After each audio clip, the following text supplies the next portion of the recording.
the largest ape that ever lived, left behind almost nothing.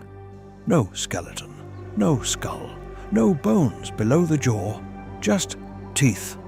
Hundreds of teeth scattered across the forgotten caves of southern China and Southeast Asia. Teeth so massive that for over 1,000 years local apothecaries sold them as something else entirely. Dragon bones. They were ground into powder, brewed in tea, sold as medicine in dusty shops from Hong Kong to Hanoi. And it was in one of those shops in 1935 that a German scientist picked up a single molar from a shelf and realized he was holding a tooth from a primate 3 meters tall. This is the story of Gigantopithecus, the biggest ape that ever existed. A giant that walked the bamboo forests of Asia for nearly 2 million years. And the animal we know almost nothing about. The year is 1935. The city is Hong Kong. Inside a small Chinese pharmacy, a German paleoanthropologist named Ralph von Königswald is doing something strange. He is not buying medicine, he is buying bones. For centuries, Chinese pharmacies have sold what they call longu, dragon bones. Mineralized fragments dug out of caves and riverbeds, ground into powder, prescribed for everything from fever to fractured spirits. To the villagers selling them, they are remedies. To the scientists buying them, they are fossils, pieces of vanished worlds. Königswald has come hunting. He moves shop to shop along the colonial-era streets, examining shelves of teeth and bone fragments under dim oil lamps. The shopkeepers know him by now, the foreigner who pays good money for what most consider trash. He has already built his reputation studying Homo erectus in Java. But today, in this dusty pharmacy, his eyes land on something he has never seen before. A single molar, enormous, pitted, worn smooth at the cusps. He weighs it in his palm. It is unmistakably the tooth of a primate. The cusp pattern is unique to apes, but the size is impossible. More than twice the volume of a gorilla's molar, the largest primate alive on Earth. He has handled gorilla teeth before. He has measured chimpanzee jaws. Nothing in his catalogue of living or extinct apes matches what he is holding. Königswald buys it. Over the next several years, he travels through China and Hong Kong, hunting more of these monstrous teeth. He collects dozens. In 1935, he formally describes a new species, Gigantopithecus Blacki, the giant ape of black, named for Davidson Black, the anatomist who had earlier identified Peking man. Then history intervenes. The Second World War sweeps across Asia. Königswald is captured by Japanese forces in Java and held in a prison camp. His fossil collection is at risk of being seized or destroyed. His wife, in an act of quiet heroism, hides the teeth, sewn into the lining of her clothing, smuggled out of the country, scattered into safe hands across the world. The bones survive the war, but the animal they belong to remains a mystery. In the decades after the war, the discoveries continue. Paleontologists excavate caves across southern China, Liucheng, Hejiang, Wuming. The Guangxia region becomes the global center of Gigantopithecus research. Teeth surface in Vietnam, Thailand, India. The numbers grow staggering. By the early 2000s, over 2,000 individual teeth have been recovered. A handful of jawbones too, massive, deep, U-shaped mandibles that dwarf those of any modern ape. But the bones below the head? Nothing. Not a single arm bone, leg bone, spine or skull. For nearly a century of intense excavation, no paleontologist has ever recovered the post-cranial skeleton of Gigantopithecus. It is one of the strangest puzzles in primate paleontology. How does an animal that lived for 2 million years, ranged across multiple countries, and left behind thousands of teeth, leave behind no skeleton at all? There are theories. Its teeth, encased in hard enamel, are by far the most durable parts of any vertebrate body. They survive what bones cannot. In acidic, humid, tropical cave environments, exactly the kind where Gigantopithecus lived, softer skeletal material dissolves within tens of thousands of years. There is a darker possibility. Many of these caves were also home to a giant Pleistocene porcupine, Hystrix magna, known to drag carcasses into dens and gnaw on bones for the minerals. Some scientists believe most Gigantopithecus remains were carried into caves by these porcupines and gnawed to dust, leaving only the teeth because porcupines cannot eat enamel. The scenario repeats itself, cave after cave. A Gigantopithecus dies in the forest. A porcupine drags its remains into an underground den. Over decades, the soft bones are gnawed and pulverized for calcium. The teeth, too hard to chew, accumulate in piles. Millennia pass. The cave seals. The teeth remain, the only evidence that anything ever passed through at all. The largest ape that ever lived may have been ground up by giant rodents. Whatever the cause, the result is the same. We have a name, a date range, thousands of teeth. The animal itself, we have had to invent. How do you reconstruct an entire ape from teeth alone? Cautiously, and with margins of error large enough to swallow a small forest. Paleontologists begin with the only tool they have: comparison. They scale tooth size against jaw size against skull size against body mass, all calibrated to living apes. Then they extrapolate. The results are extraordinary. The standard estimate places Gigantopithecus at 3 meters tall when standing upright and weighing between 200 and 300 kilograms. Some early estimates pushed even higher. To put that in perspective, a large modern gorilla weighs about 170 kilograms.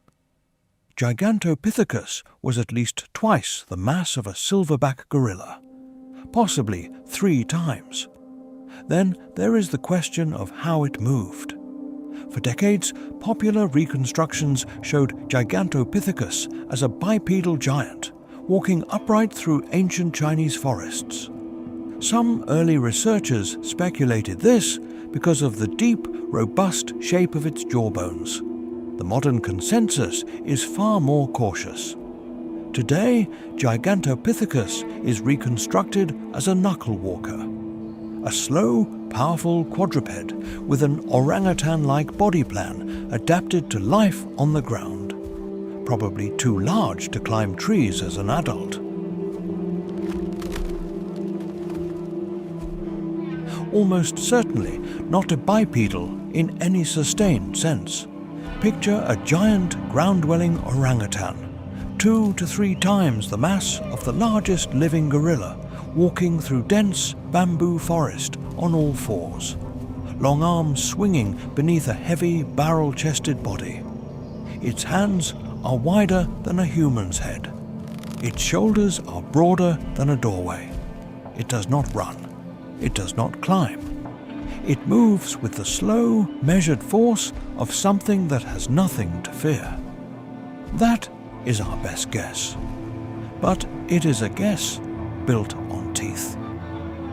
For most of the late 20th century, scientists believed they knew exactly what Gigantopithecus ate: bamboo. The reasoning seemed sound. Modern giant pandas live in the same forests where Gigantopithecus once roamed. The teeth showed heavy wear and flat grinding surfaces, typical of an animal eating tough, fibrous plants. The deep, robust jaw fit perfectly with a high-fiber diet. Gigantopithecus, the textbook said, was the panda of the apes. Then, in the early 2000s, science changed its mind. A team led by paleontologist Hervé Bocherans applied a new technique. They analyzed stable isotopes preserved in tooth enamel, chemical signatures that reveal with remarkable precision what an animal ate during its lifetime. The results were a surprise. Gigantopithecus was not a bamboo specialist. It ate a mixed diet: fruits, leaves, possibly bamboo, possibly seeds. In modern ecological terms, it was a generalist, an opportunistic forest forager. This overturned half a century of assumption, and it raised a strange new question. Bamboo specialists like the giant panda are vulnerable to extinction because they depend on a single food source. That logic had been used for decades to explain why Gigantopithecus died out. But if Gigantopithecus was not a specialist, if it could eat almost anything in the forest, then why did the largest, most adaptable ape in Asian history vanish? The mystery deepened. The real answer was still hidden in the cave sediments. It would take another decade to find it. In 2019, a team of European scientists publishes a paper that changes everything. Their lead author is Frido Welker, a researcher in a cutting-edge field called paleoproteomics. DNA, the molecule we usually rely on to map ancient relationships, does not preserve well in tropical climates. In the warm, humid caves of southern China and Vietnam, DNA breaks down within tens of thousands of years. Beyond about 1 million years, almost no genetic material survives. Gigantopithecus lived too long ago for DNA, but proteins survive longer. They are tougher molecules, and they hang on inside tooth enamel for millions of years, locked away in microscopic mineral pockets. Welker's team extracts trace proteins from a 1.9 million year old Gigantopithecus molar. They sequence the amino acid chains. They compare those sequences to the proteins of every living ape: chimpanzees, gorillas, bonobos, orangutans, humans. The match comes back unambiguous. After months of preparation, weeks of sequencing, days of analysis, a single result. A primate that lived nearly 2 million years ago, identified not by its skeleton, but by chemical ghosts trapped in the structure of a tooth. Gigantopithecus is most closely related to modern orangutans. It is not a giant ground gorilla. It is not a side branch of the human family. It is a colossal orangutan cousin, a member of the Pongo lineage that split from the common ancestor of modern orangutans somewhere between 10 and 12 million years ago. For the first time, paleontology had a molecular signature for an animal that left almost no physical record. The bones could stay missing. The biochemistry was enough. This single discovery rewrites everything we thought we knew about its appearance. Forget the gorilla-like image of older textbooks. The real Gigantopithecus likely had long, powerful arms, a barrel-shaped torso, a flat, broad face, perhaps with wide cheek flaps like a male orangutan, scaled to monstrous proportions, possibly reddish-brown shaggy hair, an animal that looked more like a forest spirit than a great ape, a walking mountain of red fur and old eyes. The largest primate that ever lived was not a king of the savannas. It was a cathedral built of bamboo and patience. And it was about to disappear. Gigantopithecus survived for nearly 2 million years. Then, sometime between 300,000 and 200,000 years ago, it stopped appearing in the fossil record. The largest, most successful ape that ever lived simply vanished. For decades, the cause was a mystery. Climate change, habitat loss, competition, disease. Every theory had supporters. None had hard evidence. Then in 2024, a research team led by Yingqi Zhang of the Chinese Academy of Sciences publishes the most comprehensive extinction study ever attempted for a prehistoric ape. The team examines dozens of cave sites across Guangxi. They apply multiple dating techniques: uranium series, electron spin resonance, sediment chronology. They build a precise timeline of when Gigantopithecus disappeared from each location. Then they cross-reference that timeline against the environmental record. Pollen samples reveal which plants dominated the landscape at each layer of sediment. Carbon isotopes show the balance between forest and grassland. Mammal fossils indicate which species thrived and which retreated. The result is striking. Gigantopithecus disappeared during a long, slow transformation of the Asian landscape. The dense, closed canopy forests of southern China gradually broke apart. The climate became more seasonal. The vegetation shifted toward a mosaic of forest patches, open woodland and grassland. Gigantopithecus did not adapt. It was a giant. It needed enormous food intake. A modern silverback gorilla consumes around 20 kilograms of vegetation per day. Gigantopithecus, twice the mass, would have needed 40 or more. That kind of intake demands a forest dense enough, intact enough, generous enough to sustain it year-round. As the forests fragmented, the math no longer worked. The world stopped offering what it needed.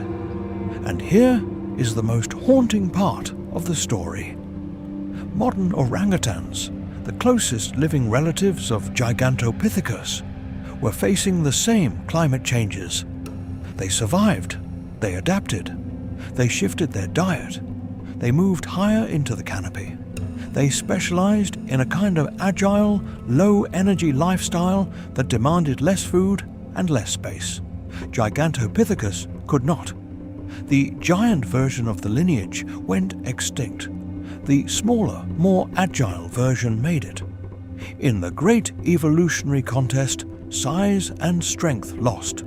Flexibility won. It is a pattern paleontologists see again and again. The giants disappear. The adaptable inherit the earth. There is one more thread to this story. A strange, unprovable, irresistible thread. For decades, cryptozoologists have suggested that the legends of Bigfoot, Yeti, Sasquatch, Yeren, large, hairy, ape-like creatures from cultures across Asia and North America may be cultural memories of Gigantopithecus. The scientific consensus is firm. Gigantopithecus went extinct hundreds of thousands of years ago. No surviving population exists. The Bigfoot connection is folklore, not science. But there is one part of the story that is real. Gigantopithecus shared its world with our ancestors. By around 800,000 years ago, Homo erectus had spread across Asia, including into the same forested regions where Gigantopithecus still lived.